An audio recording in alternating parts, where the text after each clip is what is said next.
ನಮಸ್ಕಾರ. ಇವತ್ತು ನಾನು ಯಾವ ಟಾಪಿಕ್ ಬಗ್ಗೆ ಮಾತಾಡ್ತಾ ಇದ್ದೀನಪ್ಪ ಅಂತ ಹೇಳಿದ್ರೆ ದ ಪವರ್ ಆಫ್ ಥಾಟ್ಸ್. ನಮ್ಮ ಪ್ರತಿಯೊಂದು ಆಲೋಚನೆಗೆ ಅದರದೇ ಆದ ಶಕ್ತಿ ಇರುತ್ತೆ.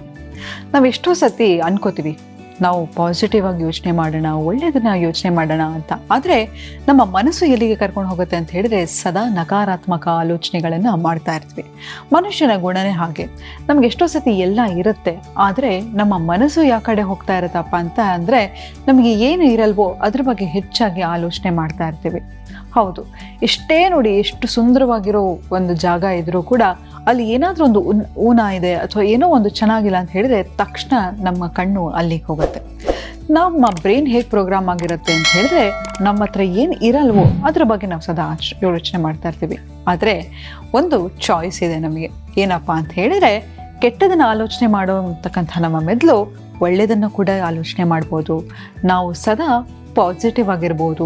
ನಾವು ಪಾಸಿಟಿವ್ ಆಗಿದ್ದರೆ ನಮ್ಮ ಆರ ಅಂತ ಹೇಳಿದ್ರೆ ಪ್ರತಿಯೊಬ್ಬ ಮನುಷ್ಯನಿಗೂ ಒಂದು ಮ್ಯಾಗ್ನೆಟಿಕ್ ಫೀಲ್ಡ್ ಇರುತ್ತೆ. ನಾವು ಯಾವಾಗ ಒಳ್ಳೆ ಆಲೋಚನೆಗಳನ್ನು ಮಾಡ್ತಾ ಇರ್ತೀವೋ, ಸತ್ ಆಲೋಚನೆಗಳನ್ನು ಮಾಡ್ತಾ ಇರ್ತೀವೋ, ಒಳ್ಳೆ ಸಂಸ್ಕಾರವನ್ನು ಹೊಂದಿರ್ತೀವೋ ಆಗ ಅದು ನಮ್ಮ ಆರದಲ್ಲಿ ರಿಫ್ಲೆಕ್ಟ್ ಆಗ್ತಾ ಇರುತ್ತೆ. ಆದರೆ ಇವತ್ತು ಹೇಗೆ ನಕಾರಾತ್ಮಕ ಆಲೋಚನೆಗಳನ್ನು ತಡೆಗಟ್ಟೋದು, ಹೇಗೆ ಪಾಸಿಟಿವ್ ಥಿಂಕಿಂಗ್ನ ಪ್ರಾಕ್ಟೀಸ್ ಮಾಡೋದು ಅನ್ನೋದ್ರ ಬಗ್ಗೆ ಮಾತಾಡ್ತಾ ಹೋಗ್ತೀನಿ. ಮೊದಲನೇದಾಗಿ ಕಂಪ್ಲೇಂಟ್ ಮಾಡೋದನ್ನು ನಿಲ್ಲಿಸ್ಬೇಕು. ಕಂಪ್ಲೇಂಟ್ ಅಂತಂದರೆ ಏನು, ಯಾರ ಹತ್ರನೂ ಹೋಗಿ ಕಂಪ್ಲೇಂಟ್ ಮಾಡ್ತಾ ಇದ್ದೀರಾ ಅಂತ ಅಲ್ಲ. ನಾವೇನು ಮಾಡ್ತೀವಿ, ಅಪ್ಪ ಜೀವನ ಅನ್ನೋದು ಎಷ್ಟು ಕಷ್ಟ, ಸಾಕಾಗಿ ಹೋಗಿದೆ, ಏನು ಮನೆನೋ ಏನು ಮಕ್ಕಳು, ಲೋನ್ ಇದೆ, ಮಕ್ಕಳು ಓದಲ್ಲ, ಹೆಂಡತಿ ಹೇಳಿದ ಮಾತು ಕೇಳಲ್ಲ, ಗಂಡ ಹೇಳಿದ ಮಾತು ಕೇಳಲ್ಲ, ಅತ್ತೆ ಮಾವ ಸರಿಗಿಲ್ಲ, ಹೀಗೆ ನಾವು ಕಂಪ್ಲೇಂಟ್ ಮಾಡ್ತಾ ಹೋದರೆ ನಮ್ಮ ಜೀವನದಲ್ಲಿ 1000 ಆಲೋಚನೆಗಳು ಬರ್ತಾ ಹೋಗುತ್ತೆ. ಆದರೆ ನಾವು ಒಳ್ಳೆಯದನ್ನು ಆಲೋಚನೆ ಮಾಡ್ತಾ ಹೋಗಲಿ, ಸದಾ ಮನಸ್ಸು ಒಳ್ಳೆ ಆಲೋಚನೆಗೆ ತಗೊಂಡು ಹೋಗ್ತಾ ಹೋಗುತ್ತೆ. ಯಾವಾಗಲೂ ಅಷ್ಟೇ, ಬೆಳಗ್ಗೆ ಎದ್ದೇಳ್ತೀರಾ, ನಿಮ್ಮ ಮನೆಯವರೆಲ್ಲ ಖುಷಿಯಾಗಿದ್ದಾರೆ, ಆರೋಗ್ಯವಾಗಿದ್ದಾರೆ, ಇರೋಕ್ಕೆ ಒಂದು ಮನೆ ಇದೆ, ಕುಡಿಯೋಕ್ಕೆ ಒಳ್ಳೆ ನೀರಿದೆ. ಎಷ್ಟೋ ಜನ ಆಹಾರ ಇಲ್ಲದೆ, ನೀರಿಲ್ಲದೆ ಎಷ್ಟು ಪರದಾಡ್ತಿದ್ದಾರೆ ನೋಡಿದ್ದೀರಲ್ವಾ. ಒಂದ್ಸತಿ ನಮ್ಮ ಆರೋಗ್ಯ ಕೆಟ್ಟು ನೋಡಲಿ, ನಮ್ಗೆ ಯಾವುದು ಏನೂ ಬೇಡಪ್ಪ ಅಂತ ಅನಿಸ್ಬಿಡುತ್ತೆ. ಹಾಗಾಗಿ ನಿಮ್ಮ ಆರೋಗ್ಯದ ಮೇಲೆ ಗಮನ ಕೊಡಿ. ನಾವು ಸದಾ ಚಿಂತೆ ಮಾಡ್ತಾ ಇದ್ದರೆ ನಮ್ಮ ದೇಹ ಕೆಡ್ತಾ ಹೋಗುತ್ತೆ. ನಮ್ಮ ಮುಖದಲ್ಲೇ ಗೊತ್ತಾಗುತ್ತೆ ನೋಡಿ. ಯಾರಾದರೂ ನೀವು ಬೇಜಾರಾಗಿದ್ದಾರೆ ಅಂತ ಹೇಳಿದ್ರೆ ಅವ್ರ ಮುಖ ನೋಡ್ತಿದ್ದಾಗಲೇ ಹೇಳ್ಬಿಡ್ಬೋದು.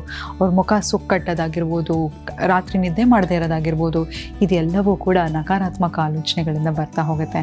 ಹಾಗಾಗಿ ಪ್ರತಿ ಸತಿ ನಿಮಗೆ ಕೆಟ್ಟ ಆಲೋಚನೆ ಬಂದಾಗ ಅಲರ್ಟ್ ಆಗಿ ಯಾಕೆ ಈ ಆಲೋಚನೆ ಬರ್ತಾ ಇದೆ. ನೋಡಿ, ನಾವು ಎಷ್ಟೋ ಸತಿ ನಾವು ಭಯ ಪಟ್ಕೊಂಡಿದ್ದಲ್ಲ ನಮ್ಮ ಜೀವನದಲ್ಲಿ ಆಗೇ ಇರಲ್ಲ ಅಲ್ವಾ. ಎಷ್ಟೋ ಸತಿ ನಾವು ಅಂದ್ಕೊಂಡಿರೋದು ಆಗಿರಲ್ಲ. ಎಷ್ಟೇ ಯಾವುದೇ ಆಲೋಚನೆ ಬಂದರೂ ಅದು ನಿಜ ಅಂತ ಅಂದ್ಕೋಬೇಡಿ.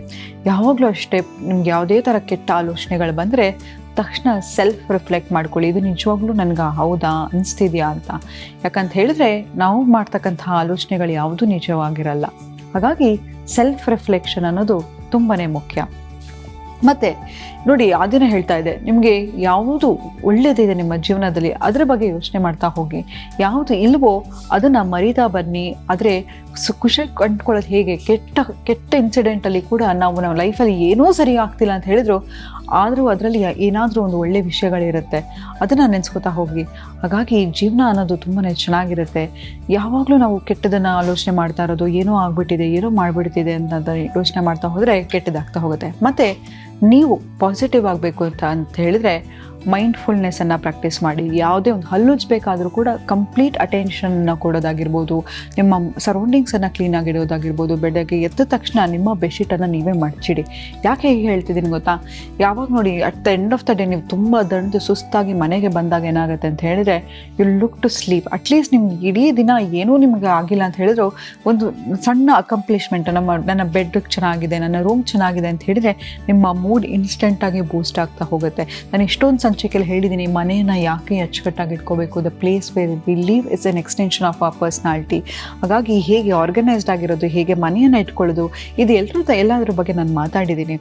ಅಲ್ಲದೆ ಪ್ರತಿ ಸತಿ ನಾವು ಯಾವಾಗಲೂ ಅಷ್ಟೇ ನಮ್ಮನ್ನು ನಾವು ಕನ್ನಡಿಯಲ್ಲಿ ನೋಡ್ಕೊಂಡಾಗ ಕೂಡ ಸೆಲ್ಫ್ ಪಾಸಿಟಿವ್ ಟಾಕನ್ನು ಮಾತಾಡ್ತಾ ಹೋಗೋಣ. ಯಾಕಂತ ಹೇಳಿದ್ರೆ ನಾವೇನು ಮಾಡ್ತೀವಿ, ಕನ್ನಡಿ ಮುಂದೆ ಹೋಗ್ತೀವಿ, ನಾನು ಎಷ್ಟು ಡುಮ್ಮುಕ್ಕಿದ್ದೀನಿ, ಎಷ್ಟು ಕಪ್ಪುಗಿದ್ದೀನಿ, ನನ್ನ ಮೂಗು ಎಷ್ಟು ದಪ್ಪ ಇದೆ, ನನ್ನ ಕಣ್ಣು ಯಾಕೆ ಹಿಂಗಿದೆ, ಏನಾಗಿದೆ, ಕಣ್ಸುತ್ತ ಕಪ್ಪಾಗಿದೆ, ಹೀಗೆ ನೆಗೆಟಿವ್ ಸೆಲ್ಫ್ ಟಾಕನ್ನು ಮಾತಾಡ್ಕೋತಾ ಹೋಗ್ತೀವಿ. ನೋಡಿ, ನಿಮ್ಮನ್ನು ನೀವೇ ಅಕ್ಸೆಪ್ಟ್ ಮಾಡ್ಕೊಂಡಿಲ್ಲ ಅಂತ ಹೇಳಿದರೆ ಬೇರೆಯವ್ರು ಹೇಗೆ ಅಕ್ಸೆಪ್ಟ್ ಮಾಡಲಿಕ್ಕೆ ಸಾಧ್ಯ. ಹಾಗಾಗಿ ನಿಮಗೆ ನಿಮ್ಮ ದೇಹದ ಗಾತ್ರ ಜಾಸ್ತಿ ಇದೆ ಅಂತ ಅನಿಸಿದ್ರೆ ವರ್ಕೌಟ್ ಮಾಡಿ, ಒಳ್ಳೆಯ ಆಹಾರ ತಿನ್ನಿ, ಏನನ್ನು ಮಾಡಬೇಕಾದ್ರೂ ಮೈಂಡ್ ಮೈಂಡ್ಫುಲ್ನೆಸ್ಸಿಂದ ಪ್ರಾಕ್ಟೀಸ್ ಮಾಡಿ. ನಂತರ ಇನ್ನೊಂದೇನಂತ ಹೇಳಿದ್ರೆ, ನಾನು ಹೇಳಿದೆ ತುಂಬಾ ಎಂಫಸೈಸ್ ಮಾಡ್ತಾನೇ ಇದ್ದೀನಿ ಅದ್ರ ಬಗ್ಗೆ, ಮೆಡಿಟೇಷನ್ ಅಥವಾ ಸ್ಪಿರಿಚುಯಾಲಿಟಿ ಕಡೆ ಹೋಗ್ತಾ ಹೋಗಿ. ಯಾಕಂತ ಹೇಳಿದ್ರೆ ಅದು ನಿಮ್ಮನ್ನು ಸೆಂಟರ್ಡ್ ಆಗಿರುತ್ತೆ. ನಮ್ಗೆ ಯಾವುದೇ ಒಂದು ಆಲೋಚನೆ ಬಂದಾಗ ಕೂಡ ಕ್ವಶನ್ ಮಾಡಿ, ಯಾಕೆ ನನಗೆ ಅನಿಸ್ತಾ ಇದೆ, ಈಗ ನಂಗೆ ಹೀಗೆ ಅನಿಸ್ತಾ ಇದೆ, ಒಂದು ವಾರ ಆದಮೇಲೆ ಕೂಡ ಇದೇ ಥರ ನಂಗೆ ಅನ್ಸತ್ತಾ, ಒಂದು 15 ದಿನ ಆದಮೇಲೆ ಕೂಡ ಹೀಗೆ ಅನ್ಸತ್ತಾ. ಯಾವಾಗಲೂ ಅಷ್ಟೇ ನೆಗೆಟಿವ್ ಆಲೋಚನೆ ಬಂದ ತಕ್ಷಣ ನಿಮಗೆ ನೀವೇ ಒಂದು ಹಾಗೂ ನಿಮ್ಗೆ ಗೊತ್ತಾಗಲ್ಲ ಅಂತ ಹೇಳಿದ್ರೆ ಒಂದು ಕೈಗೆ ಒಂದು ರಬ್ಬರ್ ಬ್ಯಾಂಡ್ ಹಾಕ್ಕೊಂಡಿರಿ. ಪ್ರತಿ ಸತಿ ನೀವು ನೆಗೆಟಿವ್ ಆಲೋಚನೆ ಮಾಡಿದಾಗ ಒಂದು ಬ್ಯಾಂಡಲ್ಲಿ ತೊಗೊಂಡು ಹೊಡ್ಕೊಂಡಂಗೆ, ಸೊ ನಿಮ್ಮ ಬಾಡಿ ಅಲರ್ಟ್ ಆಗ್ತಾ ಹೋಗುತ್ತೆ, ನಾನು ಇದನ್ನು ಆಲೋಚನೆ ಮಾಡೋದನ್ನು ನಿಲ್ಲಿಸಬೇಕು ಅಂತ. ಅಥವಾ ಕೆಲವು ಸತಿ ಅನಿಸ್ತಾ ಇರ್ತವೆ, ರಿಪೀಟೆಡ್ಲಿ ಅದೇ ಥಾಟ್ ಬರ್ತಾ ಇದ್ದಾಗ ಕೂಡ ನಿಮಗೆ ನೀವು ಅಲರ್ಟ್ ಮಾಡ್ಕೊಳ್ಳೋದನ್ನ ಮರಿಬೇಡಿ. ಒಂದು ಮಾತ್ರ ಫ್ರೆಂಡ್ಸ್ ನಿಜ, ಯಾಕಂತ ಹೇಳಿದರೆ ನೋಡಿ, ನಿಮ್ಗೆ ಇರ್ತಕ್ಕಂಥ 6 ತಿಂಗಳ ಹಿಂದೆ ಇದ್ದಿರ್ತಕ್ಕಂಥ ಪ್ರಾಬ್ಲಮ್ ಈಗ ನಿಮ್ಗೆ ಅದನ್ನು ನೆನೆಸ್ಕೊಂಡ್ರೆ ನಗು ಬರುತ್ತೆ, ಅಥವಾ ಅದು ಯಾವುದು ದೊಡ್ಡದು ಅಲ್ವೇ ಅಲ್ಲ ಅಂತ ಅನಿಸುತ್ತೆ. ಒಂದು ಹೇಳ್ತೀನಿ, ನಿಮ್ಮನ್ನು ನೀವು ಚೆನ್ನಾಗಿದ್ರೆ, ನಿಮ್ಮ ಜೊತೆ ಇರ್ತಕ್ಕಂಥ ಸಂಬಂಧ ನೀವು ಸ್ಟ್ರಾಂಗ್ ಆಗಿದ್ರೆ, ಎಂಥದೇ ಪ್ರಾಬ್ಲಮ್ ಬರಲಿ ಅದನ್ನು ಸಾಲ್ವ್ ಮಾಡ್ಬೋದು. ಹಾಗಾಗಿ ಯಾವಾಗಲೂ ಅಷ್ಟೇ, ಯಾವುದೇ ಥರ ಆಲೋಚನೆ ಬಂದು ಒಂದು ತಿಳ್ಕೊಳ್ಳಿ, ಬೆಳಗ್ಗೆ ಒಬ್ಬ ನಗ್ತಾ ಇದ್ದಾನೆ ಅಂತ ಹೇಳಿದ್ರೆ ಇಡೀ ದಿನ ನಗ್ತಾ ಇದ್ರೆ ಅವನನ್ನು ಹುಚ್ಚಾಸ್ಪತ್ರೆಗೆ ಸೇರಿಸ್ತಾರೆ. ಹಾಗಾಗಿ ನಿಮ್ಮ ಎಮೋಷನ್ಸ್ ಯಾವುದೇ ಬರಲಿ ಅದು ಟೆಂಪ್ರವರಿ, ಯಾವುದೂ ಕೂಡ ನಿಮ್ಮ ಲೈಫಲ್ಲಿ ಹಾಗೇ ಇದ್ದುಬಿಡುತ್ತೆ ಅಂತಲ್ಲ. ಯಾವುದೇ ಒಂದು ನಿಮ್ಗೆ ಯಾವುದೇ ಜೊತೆ ಮನಸ್ತಾಪ ಆಗಿರಲಿ, ಜಗಳ ಆಗಿರಲಿ, ಗಲಾಟೆ ಆಗಿರಲಿ, ಏನೇ ಆಗಿರಲಿ, time is the best healer. ಎಲ್ಲವೂ ಕೂಡ ಟೈಮೇ ವಾಪಸ್ ಕರ್ಕೊಂಡ್ಬರುತ್ತೆ, ಅಥವಾ ಟೈಮೇ ಬದಲಾವಣೆ ಮಾಡುತ್ತೆ. ಯಾವುದೇ ತರತಕ್ಕಂತಹ ನಿಮ್ಮ ಜೀವನದಲ್ಲಿ ಆಗ್ತಿರ್ತಕ್ಕಂತಹ ಕಷ್ಟ ಆಗಿರ್ಬೋದು, ನೋವಾಗಿರ್ಬೋದು, ಮನಸ್ತಾಪಗಳಾಗಿರ್ಬೋದು, ಯಾವುದೂ ಪರ್ಮನೆಂಟ್ ಅಲ್ಲ. ಒಂದು ಮಾತ್ರ ಪರ್ಮನೆಂಟು, ಏನಪ್ಪ ಅಂತ ಹೇಳಿದರೆ, ನೀವು ಆಲೋಚನೆ ಮಾಡ್ತಾ ಮಾಡ್ತಾ ನಿಮ್ಮ ಹೆಲ್ತನ್ನು ಅಪ್ಸೆಟ್ ಮಾಡ್ಕೋತಾ ಹೋದರೆ ಅದು ಕೊನೆ ತನಕ ಉಳಿದ್ಬಿಡುತ್ತೆ. ಹಾಗಾಗಿ ನಿಮ್ಮ ಮನಸ್ಸನ್ನು ಪರಿಶುದ್ಧವಾಗಿ ಇಟ್ಕೊಳ್ಳಿ. ಯಾವುದೇ ಥರ ನಕಾರಾತ್ಮಕ ಆಲೋಚನೆಗಳು ಬಂದರೆ ತಕ್ಷಣ ಅದನ್ನು ಅಲ್ಲೇ ತುಳಿದು ಹಾಕ್ಬಿಡಿ. ಪಾಸಿಟಿವ್ ಆಗಿರಿ, ನಿಮ್ಮ ಬಗ್ಗೆ ನಿಮಗೆ ಹೆಮ್ಮೆ ಇರಲಿ, ನಿಮ್ಮಮ್ಮನ್ನು ನೀವು ಚೆನ್ನಾಗಿ ಕಾಳಜಿ ಮಾಡ್ಕೊಳ್ಳಿ.